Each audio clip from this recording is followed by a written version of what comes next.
من الصبح وريتي كاكن هوي waxay كاكن شقه ما لهي hooyo waan lahaay waa jecel saaka may waan lahaaye waxba i keeno hooyo maxaa keen ninkii aan shalay guursaday shalay guri la galay ayaa waxaygii aan ku shaqaysanay ila imid oo iga leh imid waa waree haye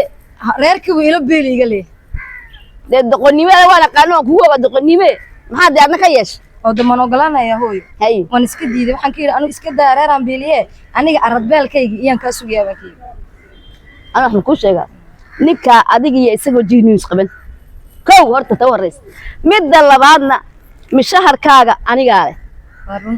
oo aabahaaba leh warun oo intiina leh wixii uu ku qaaqo kugu guursaday ee maxay ahayd kugu soo doonay ha kugu qabaday oo yani shalay sidaas isaagimo oran waan ku jecelo wax kasta waan haystaayo ana ku caseeno ku mudoon bishalay geeri maanta markii guursadana waxayga buu soo xolo dhigtay waxa uu iska yaqaan waxa way yaqaaniin waxaad yahay magan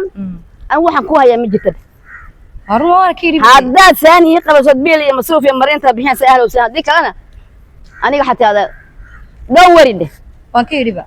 حولها كوش قيسة أوبلي أنا يلودي مرحبا ما مغلي مرحبا هو جاga أنا له وأبها باله وإنتي نال وأقول بسوكري بسوكري على إنجليزي تعالي لو بسوبري جسر لقى شيء